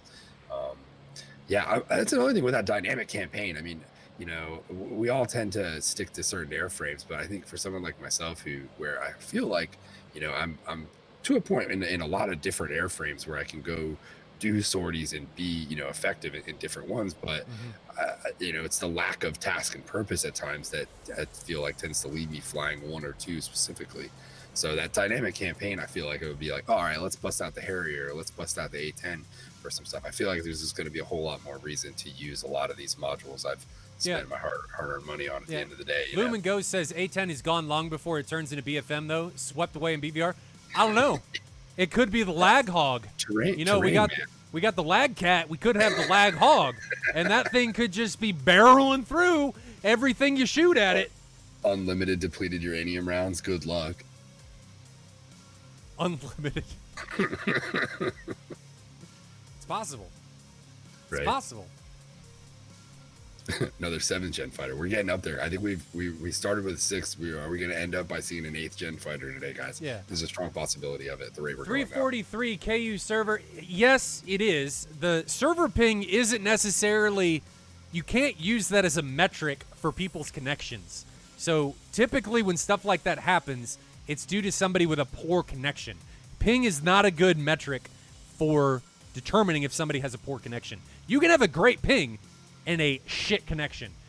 So DCS, seeing somebody with low ping does not mean that they are not going to have lag problems. They could be dropping packets, could have issues talking to one other person in the server, and you could have a great ping to the server but not to somebody else. There's just a lot of things that code is that so could be stupid. going on. I hate netcode so much. So it's just. But it's that way in most games. That's what I'm saying. It's the bane of a gamer's existence. Is netcode. It's just the way it is right now with the way the internet is. And yeah, to the AH64 stuff in the chat, I definitely think at this point, I mean, obviously they haven't confirmed anything. I don't know anything that you guys don't already know that's already out there. But I mean, I don't think Wags is going to keep making these little gestures that he's making if we don't have an AH64 on the horizon. At this point, I'm fairly confident we're going to get an announcement at some point about that, barring some unforeseen, incident or something changing there. But it certainly seems like we're well on our way to finding out.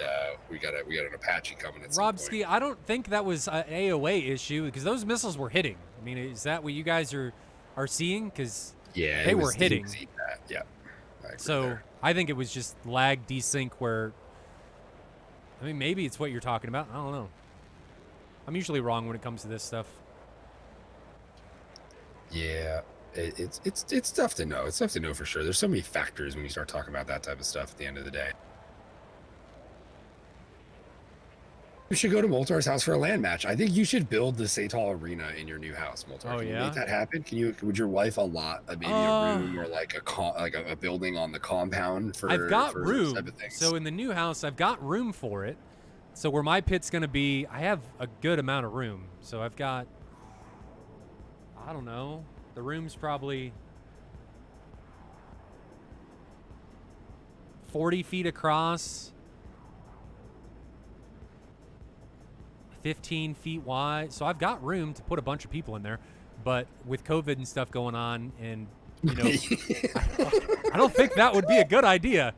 Let's just all go give everybody at Moltar's house COVID. Everybody, come on, let's go. That's probably would be the only result of that. Yeah. Well, guys, here's the results from Moltar's LAN final. Everybody got COVID. Everybody's dead. And not just in the sim, in real life. Sorry. We're all dead. Game over. So Robski says it's linked. Any high amount of input, they made this compensation thing when there is an issue to stop the mass desync. However, it compensates when it doesn't need to, leading to these moments. So it is a desync issue. It's all lag related. All of it is lag related. Yeah. Well, I mean, in that interview, I think that Nick Gray had, there was definitely some discussion of that type of stuff and how that stuff factors in. I just think at the end of the day, that type of problem is it's time and money that you have to throw at it, and how much of that ED is willing to is another question. Hopefully, we're at the point now where Mac, I think, if they truly want to make Mac what they say, that's going to require a hefty dose of investment into improving network play, because I don't think they'll be able to pull off what they're looking to do or bring in the people they're looking to bring in with the network play being in this condition. I think the War Thunder community, I believe, is they've stated they're trying to kind of target there. Why would you go play? I mean, yes, the planes are all amazing and everything, but without the layer of features that we get from Full Fidelity, would you really want to deal with bad connectivity at the end of the day, right? I think that's a big factor there. Like I said earlier, a high ping is not necessarily a metric for a poor connection.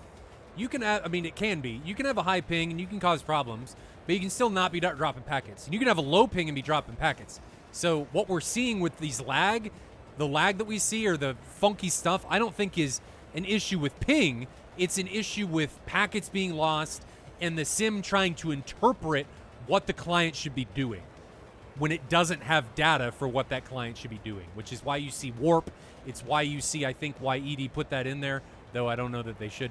But I think the root or the crux of the problem is that DCS is an internationally played PvP multiplayer experience, but the player base isn't large enough to be able to saturate regional servers. Yeah. So you continually run into these issues where you have somebody that's not able to talk to one other person, and it causes problems like we're seeing. That's my take, and that's what I've always thought. I think you're absolutely right. I think when you add in the different connections coming in from everywhere, it makes that very difficult, and that's a part of the reason why when you go into a lot of games, you choose a region or you choose an area to keep that connectivity to mitigate those type of problems, right? And we just don't. Right now, we don't have that luxury, I think, at the end of the day. And I think part of the reason why they're doing Mac, right? All those things kind of factor into one another at the end of the day, right? But that's why, my Bob Barker speech, the best thing you can do for DCS at the end of the day is tell a friend, right? Like that's, bringing people into the community is only going to yield more for all of us, right? I think that is always, since I've gotten into DCS, has been, when streaming or doing any of this stuff, has been at the forefront, is trying to grow the community, because I know how valuable that is for all of us. The more people we have here, the better off we will be, right? At the end of the day. Sure. Yeah. Task Force tried it. Ping definitely does cause delay and not lag. And ping can have its own issues. Ping can, if it's high enough, can definitely cause problems in a sim environment, because the server is having to wait on input, which can cause desync, because it's having to wait on one client while everybody else's information is flowing by, and then one client's going to be behind. So it definitely can cause problems, and ping can be more of an issue in a sim environment than it can be in a non-sim environment. But we just got to do what it is. Make do with what we got, and I think ED's they're trying to fix it, but it's a complicated. Working towards that, yeah. It's an onion with a lot of layers. Missiles are now coming off the rails for both sides. Macon and Moody Rider have launched 120s, so they're down to 5 apiece on their 16s. Unam responded with a 120 of his own from his 18, so they're down. He's down to 5 120s, but he's got the 2 AIM-9s, unlike the 2 16s, who I think are carrying all 120s.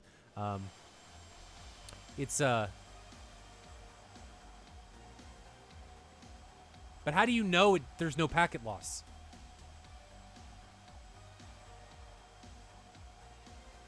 Much tighter formations here from the 343 guys. MY a little bit more spread out, but what are we talking? 15, 20 miles there? We are at 25 miles. Robski, send me a message on Discord, because I'm open to it. I don't know that DCS is good with the packet loss stuff.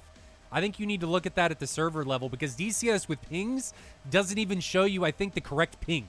You're going to get a different ping inside the native Windows OS, which, granted, it could be a delay between Windows and DCS, but sometimes you get a much higher ping showcased in Windows looking at connected clients from the server side than you do actually through DCS. So it's an onion with many layers, and I don't have an idea of what it is perfectly. I'm just surmising what I think it is. But if anybody wants to talk about it more, feel free to send me a message. I'm open to it. Anyway, 120s being exchanged. Lots of 120s from the MY Squadron side. So I'm worried about weapon numbers remaining, especially for my squadron. big volley there to start things out, which is a little concerning. Be curious to see. Don't launch 254s! Head desk moment. What are you doing? Don't do that. Why? How far is that? 25 miles. You guys, the 54 was not even effective inside 15. Don't launch it from further away. Why? The other thing too there is you got to check the closure rate. Closure rate is so important on those shots. If you're shooting at a cold bandit, you're wasting the shot. Well, I mean, the shot doesn't really have much of a chance. And something else you got to remember is that anything inside 40 miles, they're going to see the contrails. Yep. So if you're fighting a team that's you think is going to do something about that, and they're going to look for things like that, don't take those shots. Which is hard to do. It's hard to not press the weapon release button. So I know I'm harping on Dynasty here, but it's hard not to press that button. This is a better shot as long as that's on Starry. That's from 16 miles. So we're going to grab this one. I'm going to try and grab that one. Eagle Dynamics, if you're listening, please make it so that when I push F6 on a missile, it goes to that missile instead of having to cycle through all of them. I mean, it does it for other stuff. It does it if you hit F2. Why not with missile? I mean, I don't know. I don't know why it doesn't do it for F6. I think that AIM 54 is actually on Saber. We go to split view, where you guys can see the map too. It's on Saber. I think. Maybe it's trashed. No, I think it's trashed. I don't think it's tracking.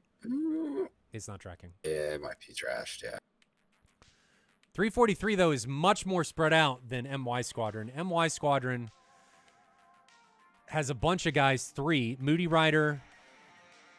Who's that guy underneath that 120? Macon and Dynasty are all together. But Dynasty, I think, only has 154 remaining. No. Dynasty has no 54s remaining. Why? Why? Did somebody just eat it? Did I miss something? Oh, he did. He did get hit by that Phoenix. Man. Hit by the AIM 54 from range. I guess he just... I don't know what happened there. Strange. So, MY Squadron is up 1-0 over 343. Or, sorry, with 4 pilots remaining. 343 has 3 pilots remaining. Multiple 120s coming from Moody Rider. Let's jump back so you guys can see the map view. 120 onto Saber. Another 120 onto Starry Fox 9. Starry Fox 9 is going head on with Dynasty. Dynasty launches multiple AIM 9s. And we're going to jump to split view here and view both of these guys' perspectives. And it didn't give me the right thing, but Dynasty barely defeats that 120 that came in on him. He launches another AIM 9, and 2 more AIM 9s from 4 miles. Why? And these barrel rolls seem to be working against these 120s. It feels like there's decent going on there, too, with him. It does. I don't know if that's because of the... Yeah, there's some decent going on there. But we're going to have to see if that gets taken care of. He's going to be out of flares. Now Moody Rider's being really, really aggressive here. So we're going to grab Moody Rider's perspective. He launches, I think he put a 120 out. Get the F10 view. Sorry, guys, there's a lot of stuff going on right now. Trying to stay on top of what's going on. There is a ton of stuff. Moody Rider's got a 120 coming on him from the left. No, he doesn't. Moody Rider's just flying by people. And now Macon is really close to Starry Fox 9, who puts a really close 120. Look at that 120 turn. Is it going to track him? No. And we see Moody Rider getting bamboozled by a couple 120s, and then Macon flares an AIM 9 that flies right by him. Another AIM 9, that thing gets flared. So Starry Fox 9 all over the 6 of Macon. Plural Boink now coming in. And I actually think Dynasty's dead.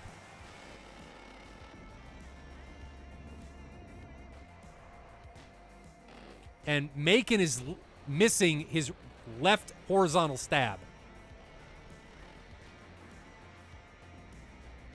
And Macon gets hit by a missile from another direction. I think that was actually from, I couldn't tell who that was from. But we've now got a 1v1 situation between Rossman and Plural Boink. And what just happened there? Trying to get it, guys. There we go.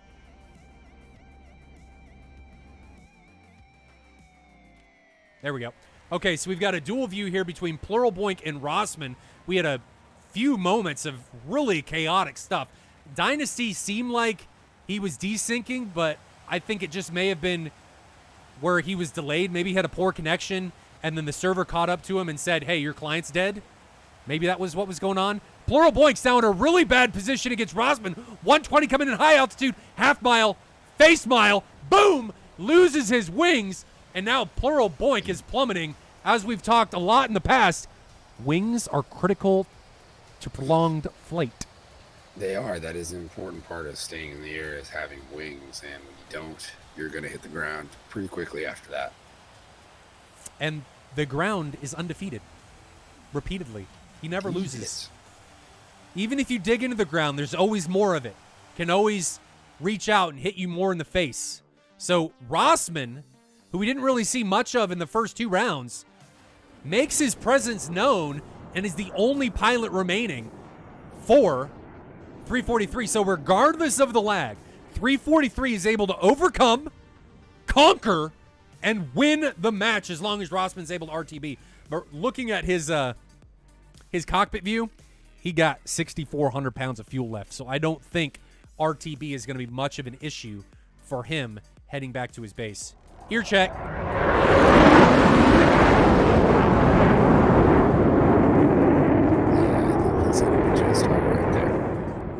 What was that?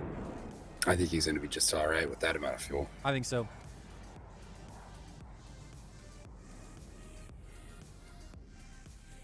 It's bad to be with this lag. It is. It's unfortunate. I don't think anybody does it intentionally. Most of the people that happens to, I don't think they know, but I'm glad 343 was able to overcome it and they didn't lose because of the lag. You know, I'm glad they were able to overcome it. And I'm not calling Dynasty out and saying he was doing that intentionally. Sometimes you just don't know. You can't tell that you're lagging when it's you flying and it's your aircraft that's lagging. They don't know. It's very, as I've I've known from our squadron going up, just the who's on first to what's on second type thing. When that stuff's going on, like, wait, am I lagging? Are you lagging? I'm over there. You're over there. It's just so difficult to know sometimes with the way DCS kind of projects that stuff. Right. But, I mean, like I said, I really hope in the next 6 months we see an improvement to this whole side of things. And maybe the days of this type of stuff become a thing of the past. Who knows? That's all we can hope for. And, I don't know that we're really going to be able to, because there's people connecting from all over the place, and not everybody has a great connection.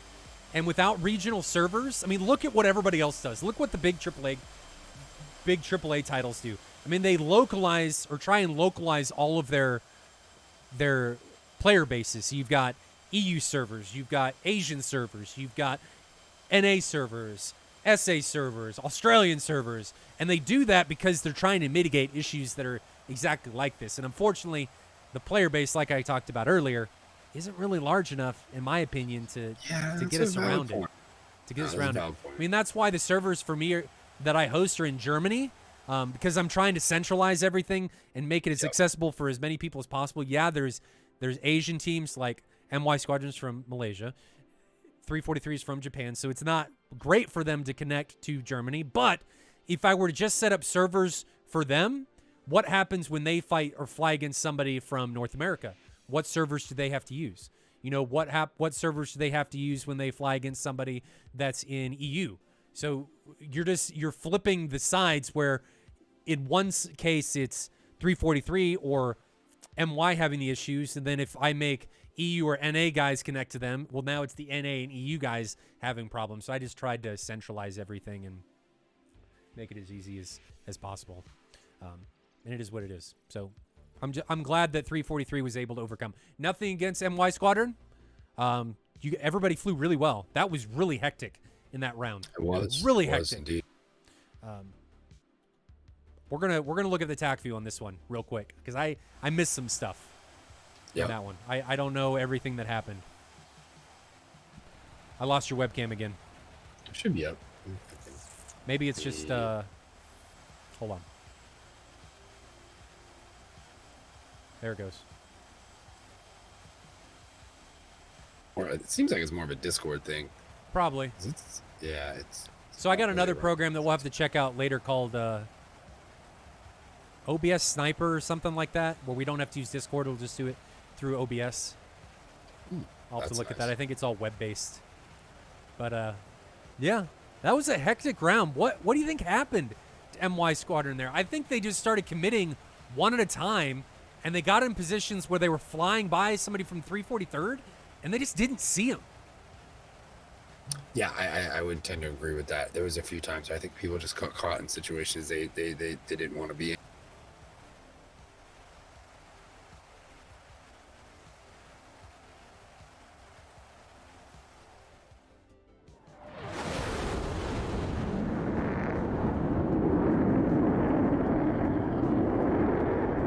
Something I will say, Billy, is that over the past year or two, DCS, even though my DCS is modded, sounds way better than it used to.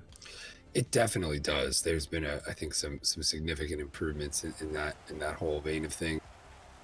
And at the end of the day, it is a big part, right? You know, those noises we all hear, all that type of stuff factors in more, I think, on the subconscious level than many realize, right?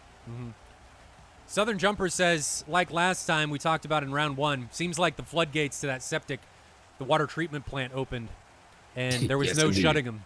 Except this side, this time it was the floodgates on both sides because everybody was taking casualties. Everybody was taking cow pies to the face. Nobody was immune to the shit being thrown. That tends to be the case when you get two teams this close. I think I'm going to assume MY Squadron definitely. There's some notes probably to take away from on their side from this whole thing, but I think we still saw an improvement from the last match we had them in, and 343 I think showing that they are probably one of the better squadrons flying a single airframe out there. They're really taking that Hornet and doing quite well with it at this point. I think one of the only teams in gold we've seen all year that is using one single airframe across the board, right? There was one team that flew, I don't remember who it was, who flew all 16s. 16s, right. There you go. I think that's been it, though. Now, when do we expect to see some Diamond League teams come into the mix? I know 64th has had a match coming up, right? Was that supposed to be the first one we were doing? Diamond looks like, as we watch him RTB, let me take a look and see. My Squadron, so this match took place on July 19th. The first Diamond League matches didn't take place till August 1st. So we still have 1, 2, 3. We have 3 more matches to get through. And then we're going to jump to Diamond League. So we got one more week, and then Diamond League is going to be entering the fray, which is going to be 6v6. Excellent. Just something different. I think we're going to be kicked off not with 64th. I think it's going to be a different match. We'll have to look at it here in just a bit. Task Force Trident says Grim Reapers and Joint Task Force France fly all 16s. Okay. All right. Okay. Tattoo. From this round, this match already took place. I think they scored it as 2-1. I think they just looked past it. So it is what it is. Right now, I just said we're not going to count that one. But 343rd won this match 2-1. I don't know what happened during that round, if it was actually counted in or what have you. But 343rd won 2-1 with the team's official scoring. So the teams actually are the ones that score this stuff. I don't.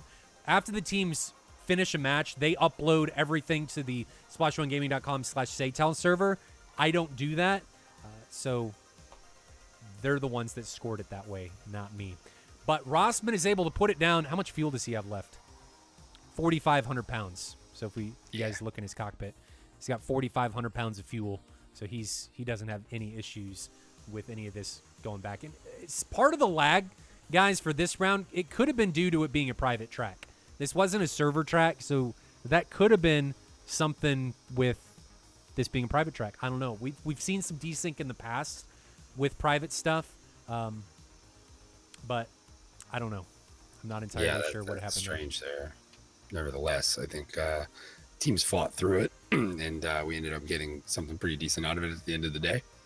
Totally not it was the most exciting. Fluid match just based on those little hiccups and all that stuff. But that I think when you look at our overall track record with desync and how many times we've seen desync really play a factor in things, it's not as much as one might think if you're someone who hangs out on the public servers where you see this type of stuff more. I think we've actually done a pretty darn good job of mitigating a lot of that out through some of the things you're saying. It probably could be a lot worse than it actually is at the end of the day. So I think you factor that type of stuff in and we're doing pretty good on that note, For sure.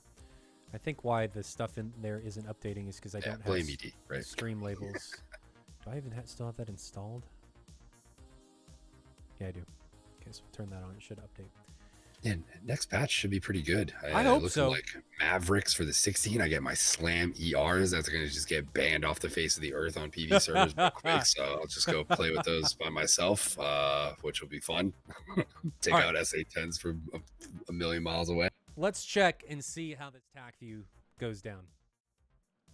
Okay, so we're here in TAC view, and Billy, feel free to weigh in however you want. We're here in TAC view. Nothing really happens for a good portion of this. Something I will say though, for the third round, and that's what we're looking at here, is the teams are significantly closer earlier than they were in previous rounds. So they don't have this standoffishness that they've had in these previous rounds. Something I really want to see, and that's this. What happened to Unam? He recommits into this Phoenix. So it's this Phoenix right here that's coming in on Unam. It's 10 miles away, still at Mach 2.5, and I guess he just flies into it. I had thought that it was tracking Sabre, but I guess it was on Unam? No? There's its heading. What happened?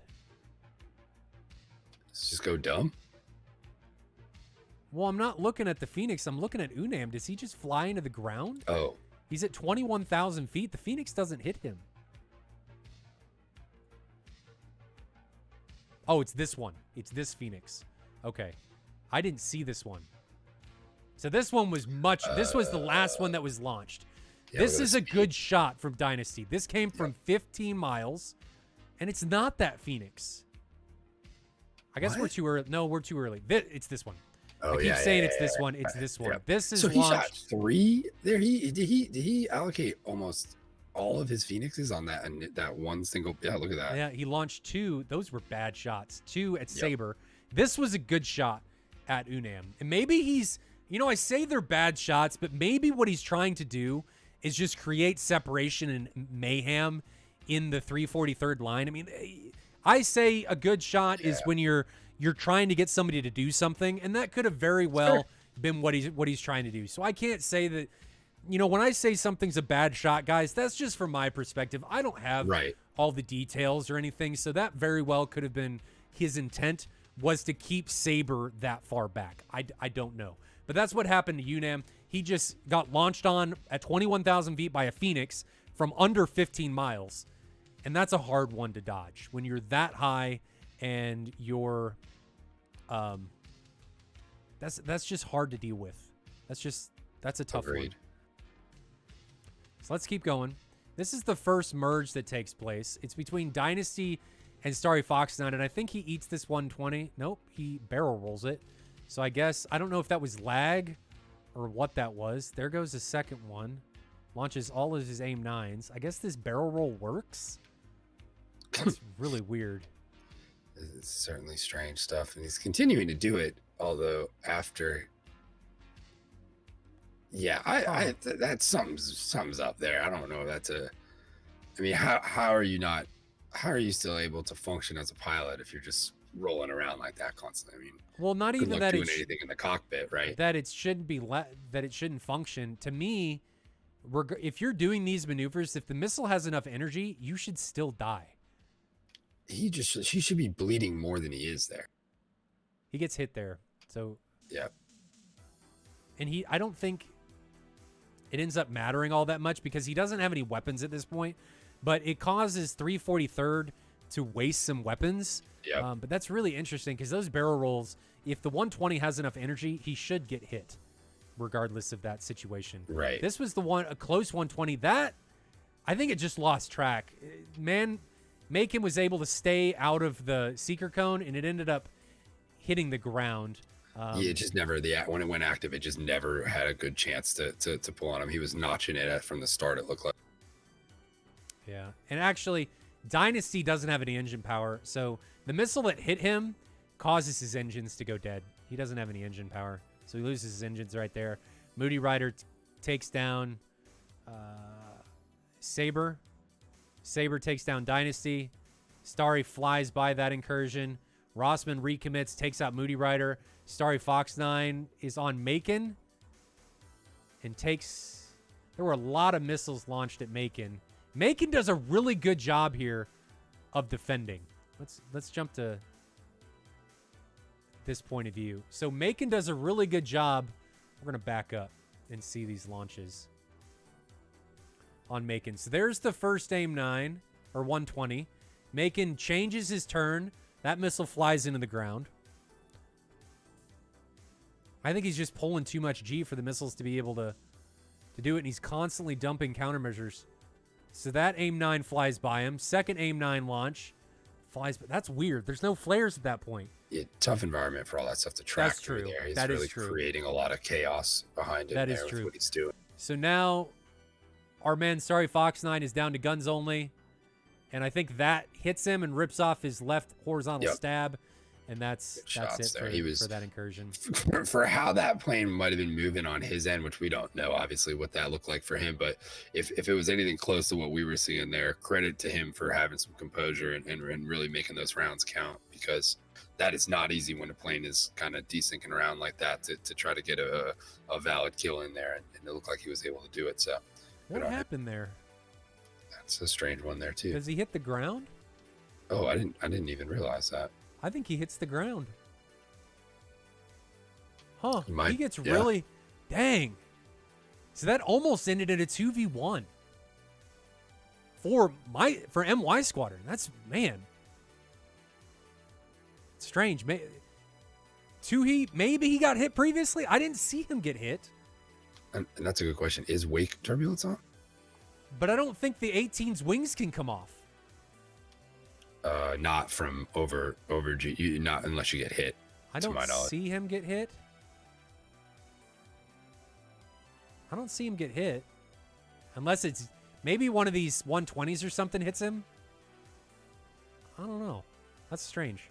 But here's the last incursion between Rossman and Plural Boink. I like this long range 120. Oh, could have been wake turbulence. Good point. Yeah. Good point. That very well could have been wake turbulence. Yeah. Okay, Task Force Trident said it was the 120 behind it. Maybe. Possibly. But I think that was wake turbulence. So the initial 120 from Rossman puts Plural Boink on the defensive. Second 120, Plural's just way too high, and he eats it, and that's it. So, good few rounds from both teams. Unfortunate with the lag.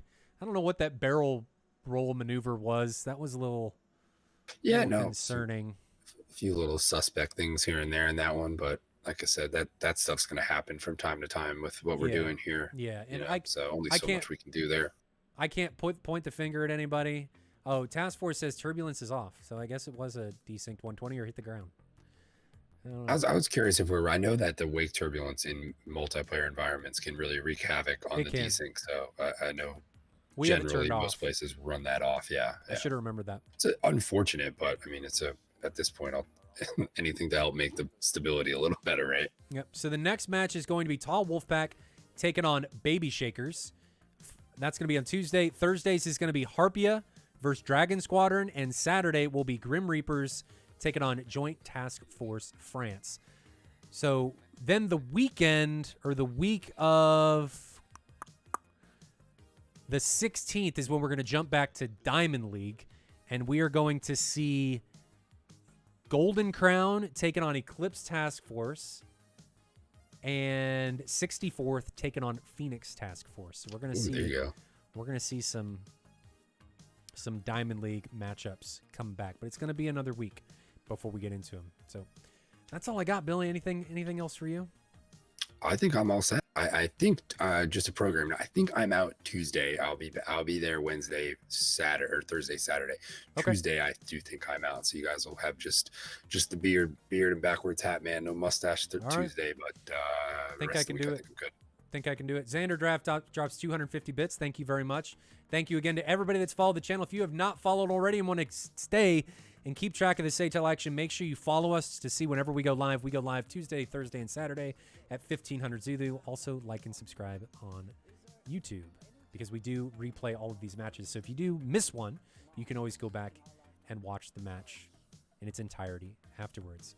This match will be on YouTube Thursday, pretty sure. Cool.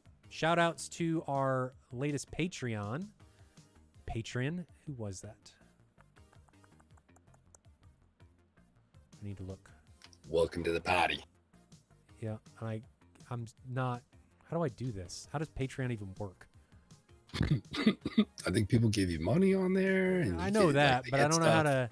I don't know how to like view people. It's always bizarre. Patreon. Right. Jose. It's Chabby. Hey. Chabby with the gifted subs and the Patreon patron. Ow. Thank you very much. So huge shout out to him. Chabby, you need to get with me on Discord because we need to send you some stuff. We need to get in contact for a TACView debriefing and stuff for you. So hit me up on Discord and we will get that stuff. We'll get that stuff going. But shout outs to all the sponsors. I don't have time to name everybody, but shout outs to everybody. You guys are what makes the world go round. You guys can see everybody's logos down below. I'm still waiting on that button box from Black Hog. Hopefully it didn't get lost. It's somewhere in the States now. Can't wait for that thing to show up. But shout outs to everybody for keeping the stream going. We keep saying we're going to give away. Let's do the shirts, Billy. We got time. Sure. I remembered. Let's do the shirts. I need to bring up Nightbot. And the gentleman who won last time, he emailed me this week. His shirt is going out, or I believe should be shipping, or if not shipped, Friday. So I need to send him the tracking number and all that stuff. So all right, so let's do. How do I do this? I think we got to set a word for them to type, right? Keyword. There it is. Yeah.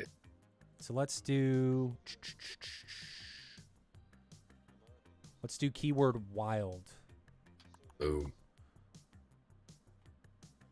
Is it active? Like, is it just active? Are you guys able to type !wild and enter already? They should be able to type, and you should start seeing it come up as they enter. Yeah, there you go. All right, I see them.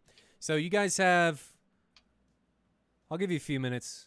We'll do 3 minutes to enter, and then we're gonna draw two. We're gonna draw two here for this. Tons of new designs too, guys, on there. If you haven't been on the site in a while, check it out. They've added a bunch of new stuff, pocket tees, all kinds of different stuff, tumblers, mouse pads, notebooks, for you guys who, you have your knee boards and so on and so forth. I run through different notepads here and there, but for fairly cheap, I got some with some pretty cool artwork on the front of it, that type of stuff. So just trying to really expand the different stuff I bring you guys. I try to keep things focused on, stuff for guys with sim pits and so on and so forth. I try to focus on that, like wall clocks for the guys with the man caves and all that type of stuff. So if you got ideas for products and designs or anything like that, like I said, shoot me a message on Twitch. Link your site, homie. Yeah, sure, let's do that.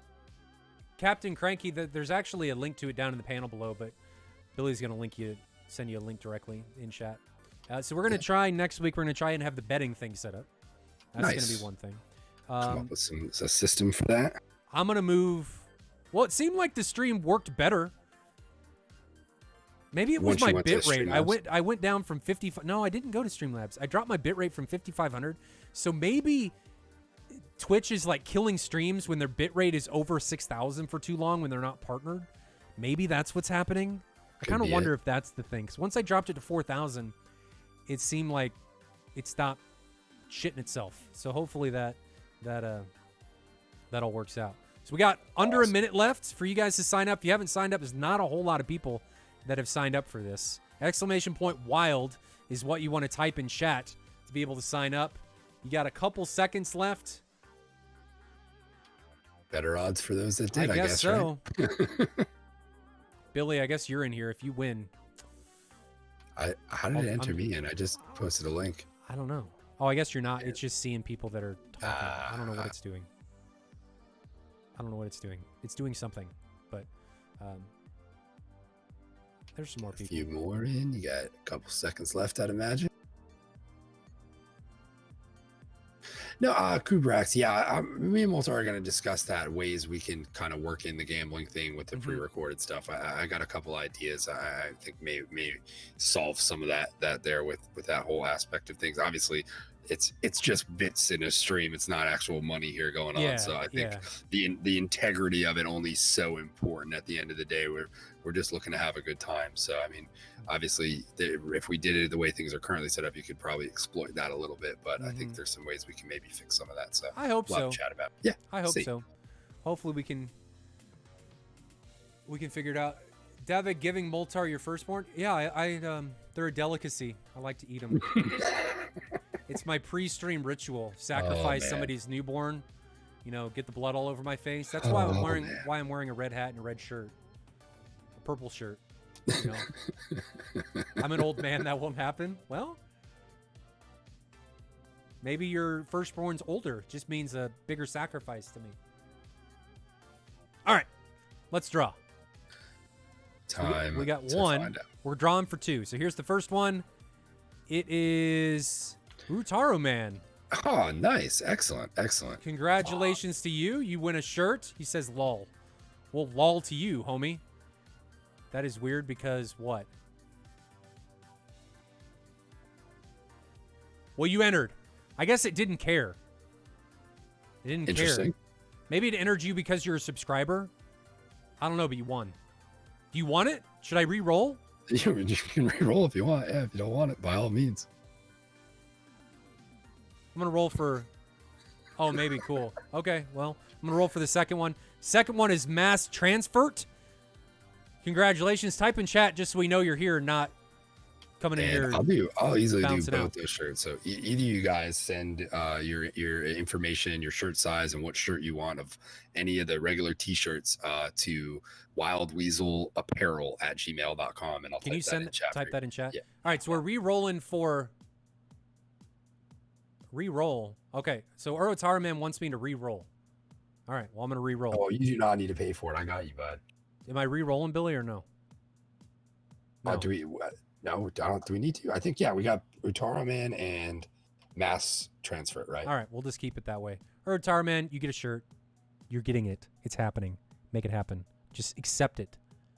You can rock it and like touch your nipples through your shirt that he gives you when you're watching us on stream and send. I don't know if that was probably too far. I was only half listening, but what I heard sounded real weird. As soon as that came out of my mouth, I was like, that's probably too far. We tend to step in those fucking holes around here. I step in the holes and have a tendency to not allow myself to get out. It's just what ends up happening. But anyway, guys, that's going to be it for today. Tune in on Tuesday again for Who's Flying? Tall Wolfpack taking on Baby Shakers. And then Thursday, Harpia taking on Dragon Squadron. Followed by Saturday, Grim Reapers taking on Joint Task Force France. So until next time, ladies and gentlemen, I'm going to send you out with the fan video, but I'll see you back 1500 Zulu Tuesday for the next SATAL match. Have a good one. Stay safe in those virtual skies, and I'll see you guys soon. See you later. See you.